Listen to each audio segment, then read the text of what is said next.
isso. Eu gostaria de começar fazendo esta pergunta para você. Quem é Deus?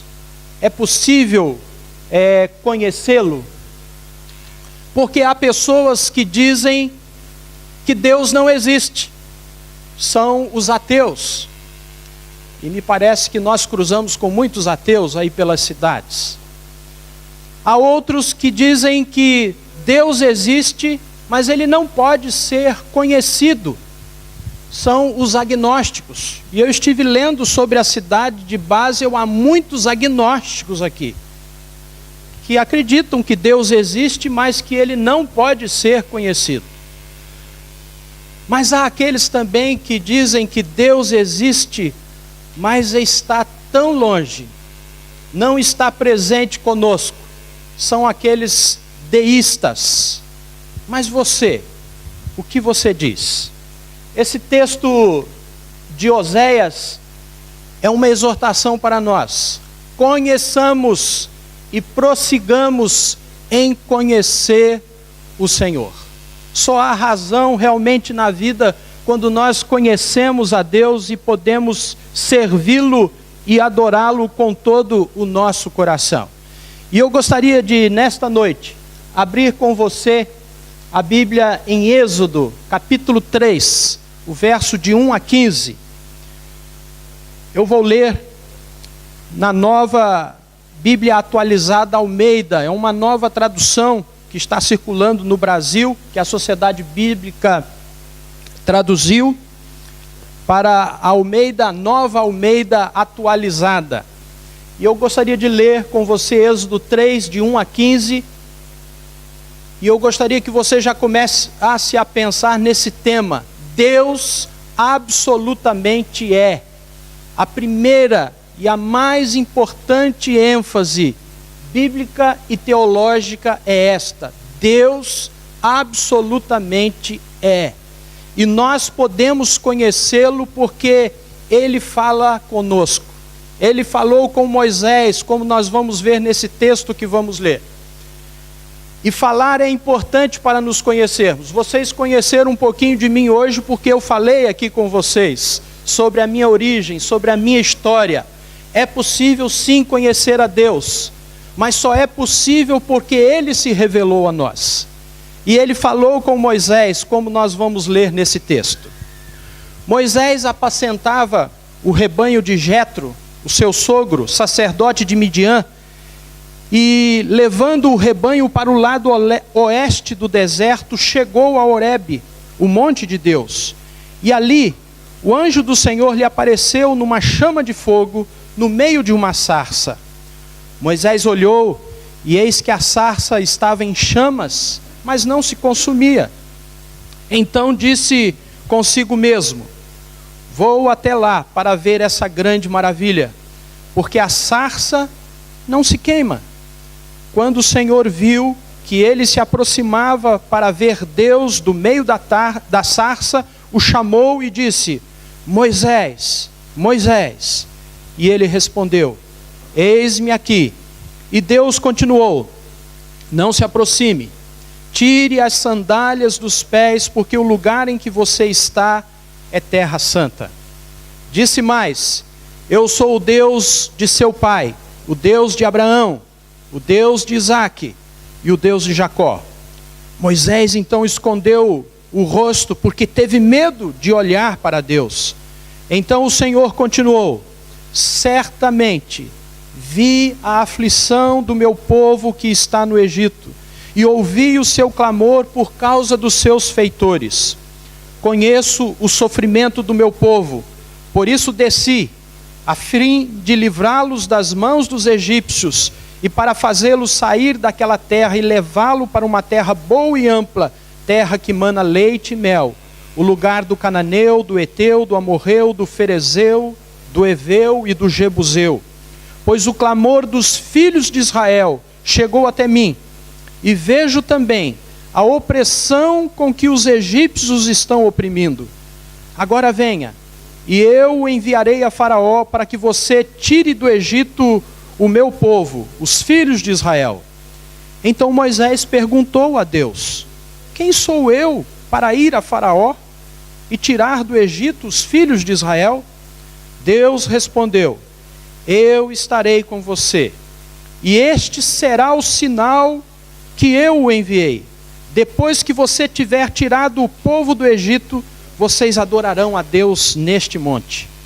Moisés disse então para Deus: eis que quando eu for falar com os filhos de Israel e lhes disser, o Deus dos seus pais me enviou a vocês, eles vão perguntar, qual é o nome dele? E então, o que lhes direi? Deus disse a Moisés, eu sou o que sou. E disse mais, assim você dirá aos filhos de Israel, eu sou, me enviou a vocês. E Deus disse ainda mais a Moisés, assim você dirá aos filhos de Israel, o Senhor, o Deus dos seus pais, o Deus de Abraão, o Deus de Isaque, o Deus de Jacó, me enviou a vocês. Este é o meu nome eternamente, e assim serei lembrado de geração em geração. Queira Deus mais uma vez abençoar a leitura da sua palavra para a nossa edificação nesta hora, irmãos. Amém? A primeira e a mais importante, então, ênfase bíblico e teológica é esta: Deus absolutamente é. Ou para dizê-lo como o texto bíblico diz, Deus é o que é. Ou para dizê-lo de maneira mais filosófica, Deus absolutamente é. E este, queridos irmãos e irmãs, é o fato mais básico, mais definitivo e ponto. É assim que a Bíblia começa a falar de Deus. Disse Deus. Ela não começa a arrazoar, ela não começa a especular, ela simplesmente diz que Deus é. E Ele diz, e Ele fala. Ele está na base, Ele está no topo, Ele é o fundamento de todos os outros e é a consumação de todos os outros fatos que existem neste mundo.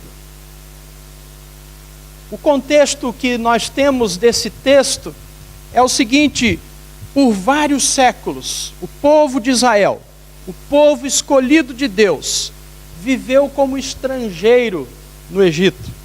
E por muito tempo eles foram tratados como escravos ali. Agora chegou o tempo da libertação. A libertação de Deus se aproximava para aquele povo, o seu povo sofrido. Deus disse que Ele viu a aflição do seu povo. Assim como Ele continua vendo a aflição do seu povo, Ele vê a aflição dos moçambicanos. Então, nasce um bebê judeu chamado Moisés. Ele é providencialmente resgatado do decreto de morte pela filha, justamente pela filha do faraó. E isso estava dentro dos propósitos e dos decretos de Deus. E ele foi criado na corte. Lá em Atos dos Apóstolos, quando Estevão faz aquele seu discurso antes da sua morte, de ser apedrejado, ele fala sobre 3 períodos na vida de Moisés. E o primeiro período é este, de 40 anos, que ele esteve na corte. E eu gosto de chamar esse período aí como aquele que Moisés se achava. Ele era o cara, criado na corte de Faraó, conhecendo toda a cultura daquela maior potência que dominava o mundo naquela época. Moisés, durante aquele período, pensava o seguinte: eu sou o cara, eu sou alguém muito importante.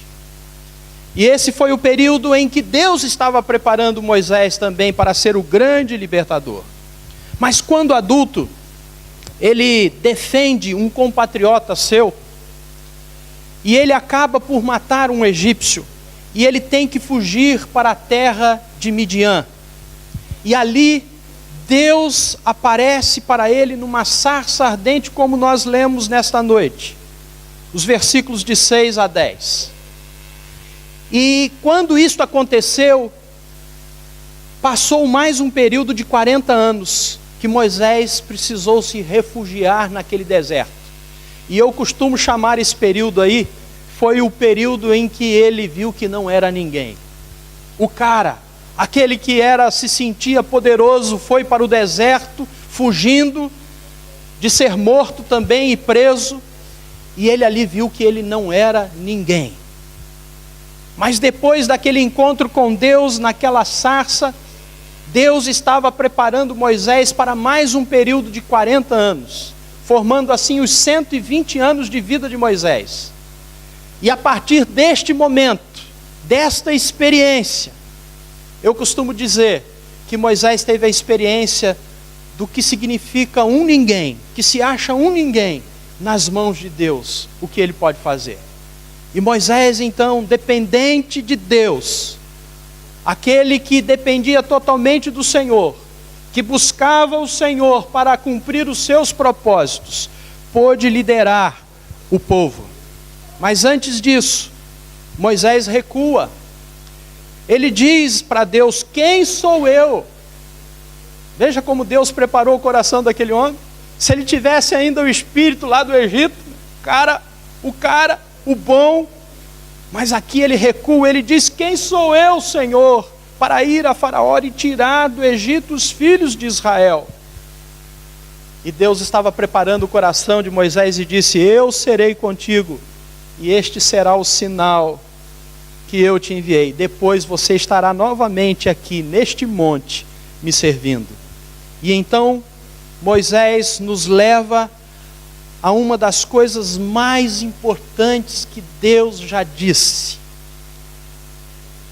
E está aí nos versículos 13 a 15.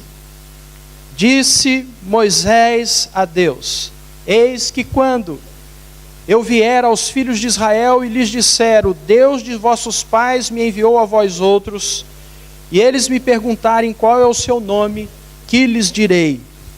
E aí, o Senhor fala 3 coisas importantes de si mesmo para Moisés.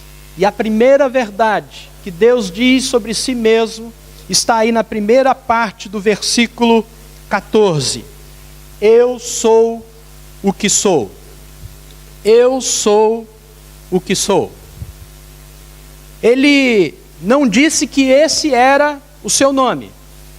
Ele disse: antes que você se preocupe com o meu nome, ou qual é a minha posição entre os muitos outros deuses do Egito, e mesmo antes de você se perguntar se eu sou o Deus de Abraão, fique perplexo com isto, Moisés.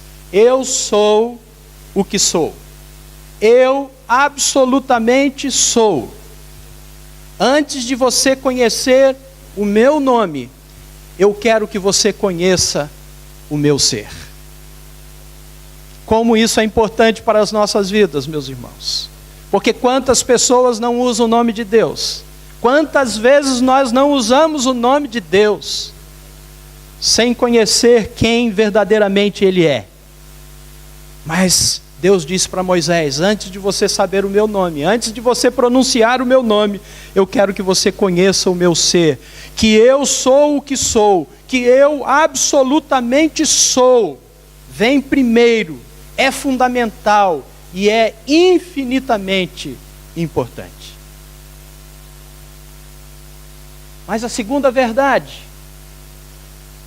que Deus diz a Moisés é esta: eu sou, me enviou a vós outros. Assim você dirá aos filhos de Israel. Aqui ainda Deus não revela a Moisés o seu nome. Ele está ainda construindo uma ponte entre o seu ser e o seu nome. E aqui Deus simplesmente coloca a declaração de seu ser em vez de seu nome. Ele disse: diga, eu sou, me enviou a vós outros. Aquele que é, absolutamente é, me enviou a vocês. Mas Deus diz mais uma coisa sobre si mesmo para Moisés. Disse Deus ainda mais a Moisés: assim dirás aos filhos de Israel: o Senhor, o hebraico Yahvé, ou Jeová, o Deus de vossos pais, o Deus de Abraão, o Deus de Isaque, o Deus de Jacó, me enviou a vós outros. E aí ele diz: este é o meu nome eternamente, Yahvé. Finalmente, Deus revela o seu nome. O termo é quase sempre traduzido como Senhor, com todas as letras maiúsculas. Você pode ver aí na sua Bíblia. Toda vez que aparece Senhor com letras maiúsculas, é a tradução deste nome pelo qual Deus se revelou, Yahvé. Mas no hebraico, seria pronunciado algo como eu sou, o eu sou. Assim, toda vez que ouvimos a palavra Yahvé, ou a forma curta Iá, que eu e você cantamos muitas vezes nas nossas canções, aleluia, louvado seja o Senhor, é a tradução deste nome pelo qual o Senhor se revelou a Moisés, construindo a partir da expressão eu sou o que sou, eu absolutamente sou, construindo assim o seu nome que revela o seu ser. Isso é maravilhoso, queridos irmãos. Deus deu um nome a si mesmo, usado mais de 4.000 vezes no Antigo Testamento, que quando ouvido nos compele, nos requer a pensar que Ele é, que Ele absolutamente é, que Ele é absoluto. Nada é mais fundamental do que isto. E quais as implicações dessa verdade, queridos irmãos, pensando já em algumas aplicações para a minha e para a sua vida? Quais as implicações dessa verdade de ser Deus quem Ele é, o ser absoluto, tanto para Moisés naqueles dias, quanto para nós hoje? Vocês podem imaginar no tamanho peso que Moisés estava sentindo naquela hora? Eu tenho que ir, eu tenho que voltar para estar diante do faraó, eu tenho que voltar para estar naquele palácio, da onde eu fugi, aonde eu fui criado, mas de onde eu fugi, e de onde eu posso voltar e eu posso ser morto. O tamanho da responsabilidade de libertar não só mais um compatriota seu, como ele tentou fazer, mas libertar uma nação inteira do cativeiro. Deus estava preparando o coração daquele homem, e me prepara e prepara você para enfrentarmos todas as provas e lutas que temos que enfrentar nos dias atuais. E as implicações desse nome, dessa verdade, de que Deus absolutamente é esta. O ser absoluto de Deus significa que Ele nunca teve um começo. Ele é o autoexistente. Isso abala a nossa mente, não é verdade? Porque nós somos confinados ao tempo. Aliás, toda criança pergunta ao seu pai: quem fez Deus, papai? Quem fez Deus, mamãe?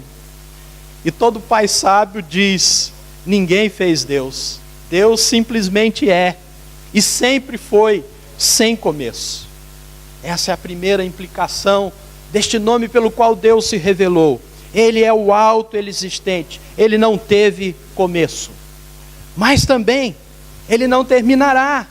Ele é eterno. O ser absoluto de Deus significa que Deus nunca terminará. Ele é eterno. Se Ele não surgiu, Ele não pode deixar de ser, porque Ele é o ser. Ele é o que é. Não há lugar para ir além do ser. Só existe Ele.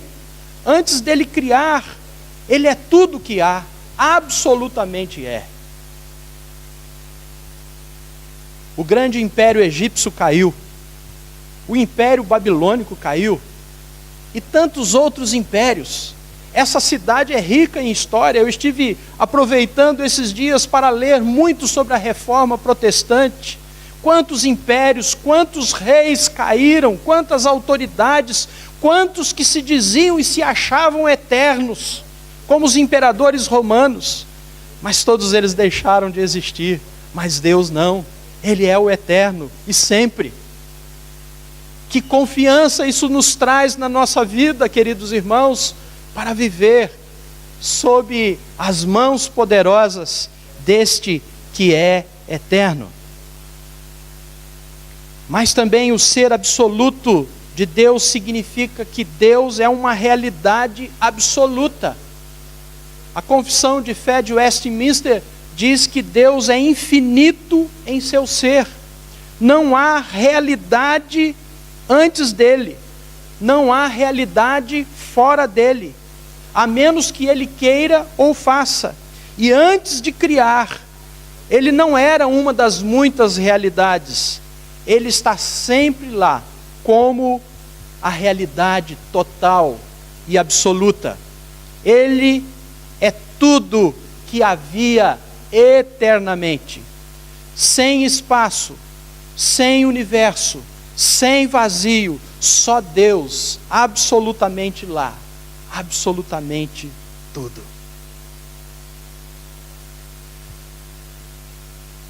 Mas Deus é totalmente independente também. Esta é a realidade do seu ser.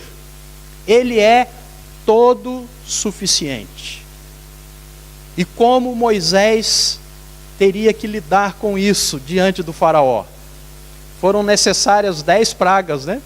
Para que faraó caísse diante da realidade daquele que é o único, todo suficiente. Ele não depende de nada para trazê-lo à existência, ou apoiá-lo, ou aconselhá-lo, ou torná-lo o que ele é. É isso o que as palavras ser absoluto significam. E Deus é assim. Mas também, queridos irmãos, o ser absoluto de Deus significa que tudo que não é Deus depende totalmente dele. Totalmente dele. Tudo o que não é Deus é secundário, é dependente. O universo inteiro é totalmente secundário, não primário.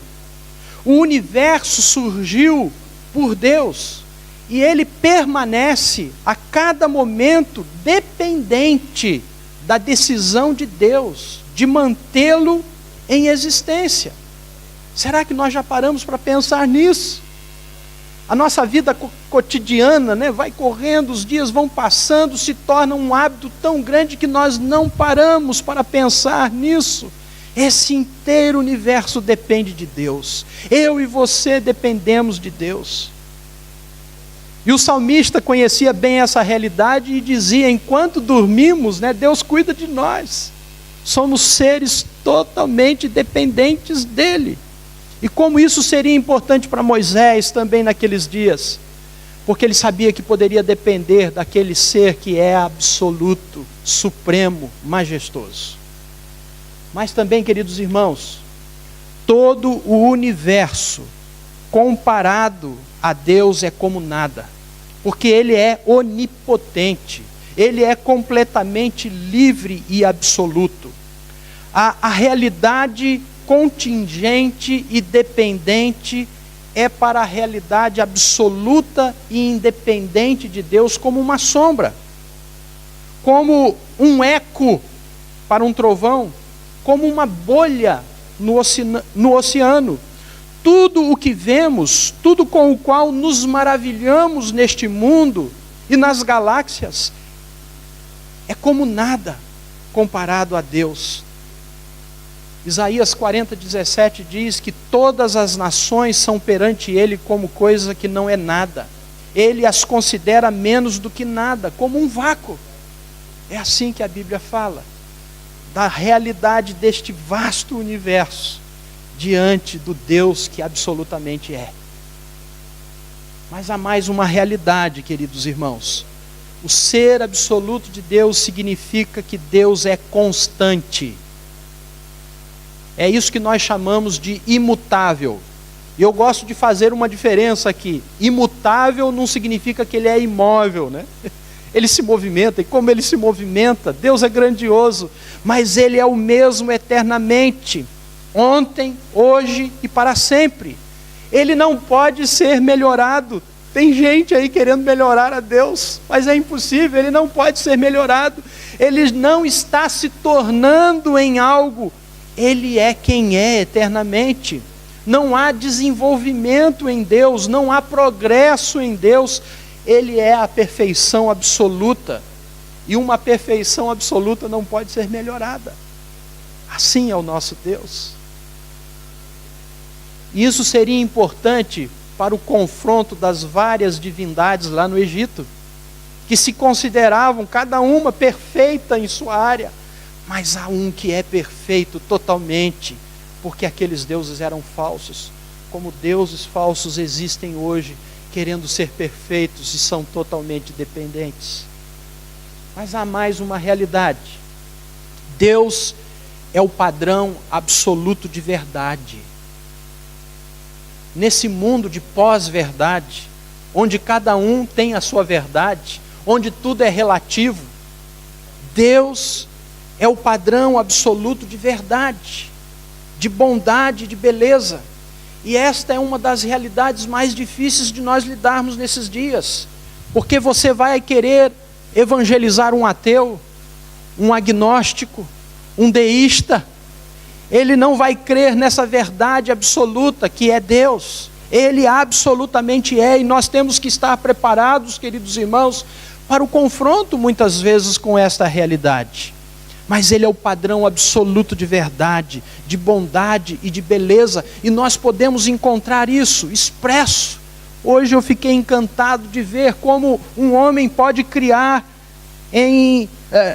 com latas, com vários objetos, obras de artes tão lindas. Como nós podemos ver tanta beleza num lugar como este? Deus é o padrão absoluto de beleza, de bondade, de verdade, e nós podemos usar isso para falar às pessoas desse Deus que absolutamente é. Ele é infinito em seu ser e em suas perfeições. Isso significa que não há livro de leis para o qual ele se volta para saber o que é certo, porque ele é absolutamente verdade. Nenhum almanaque pode estabelecer os fatos para Deus, porque é ele quem gera os fatos.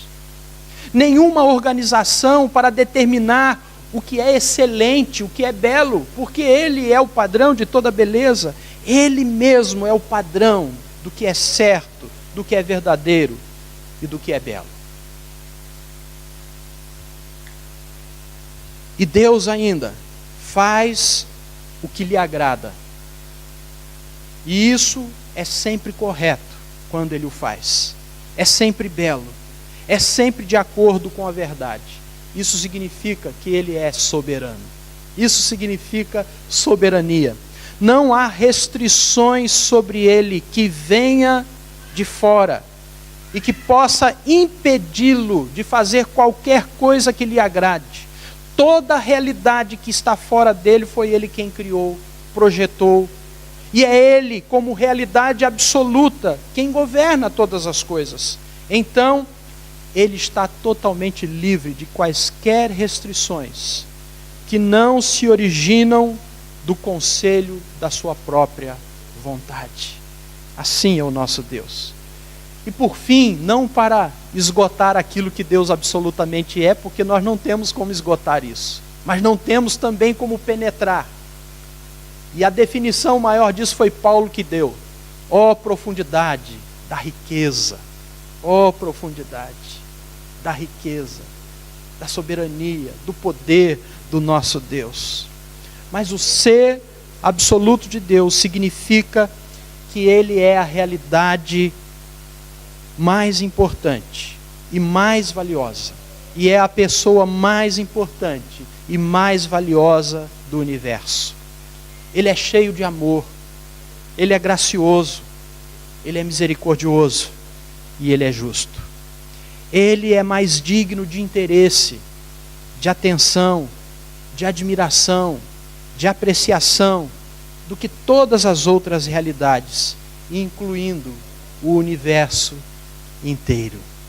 Pense nisso, quando você observar essa natureza tão bela, quando você observar aquilo que é belo, pense nisso, que a pessoa mais importante do que aquela própria beleza que está diante dos seus olhos é o próprio Deus, quem fez todas estas coisas.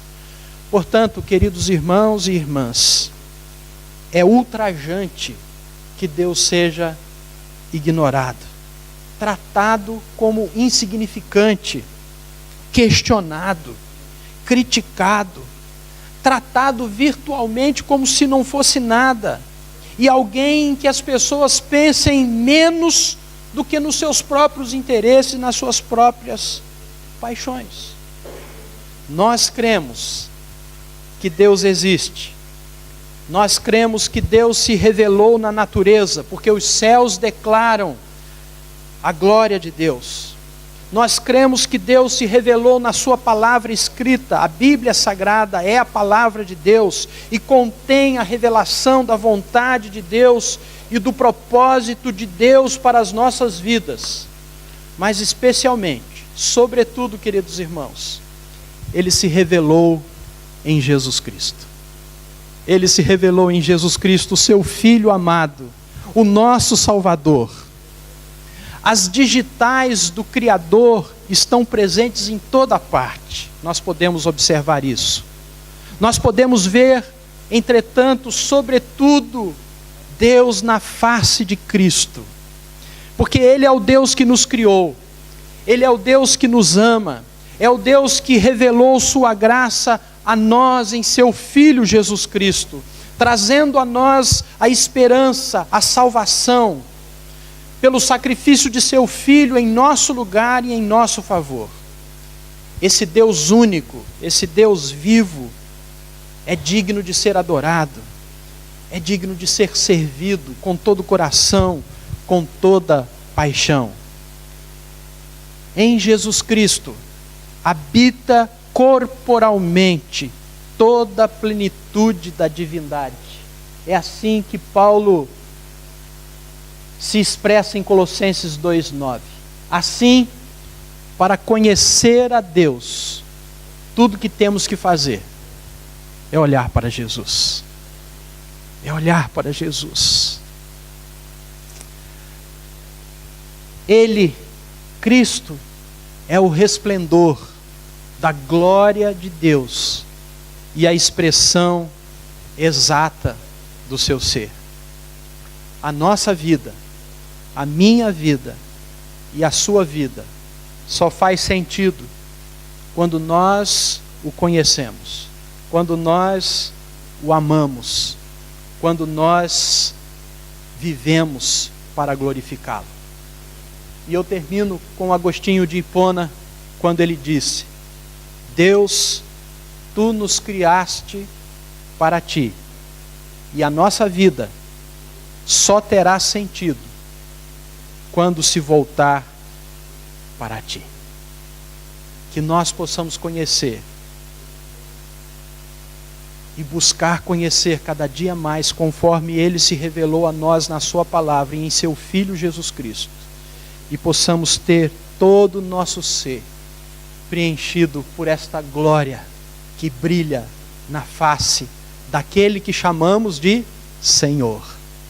Senhor, Senhor Jesus, o Kyrios, o Senhor que nos lembra o Yahvé, aquele que Moisés disse que viria depois dele, aquele que nós veríamos o brilho não desvanecer como desvaneceu da face de Moisés, porque ele era homem e era imperfeito, mas o brilho da glória de Deus permanece eternamente na face do nosso Senhor e Salvador Jesus Cristo. Que Ele nos abençoe, que Ele nos dê graça, queridos irmãos, e que nós possamos proclamar pelos cantos e cantões deste país: Deus absolutamente é, e Ele se revelou no seu Filho Jesus Cristo, E quem o conhece, conhece a vida eterna. Amém.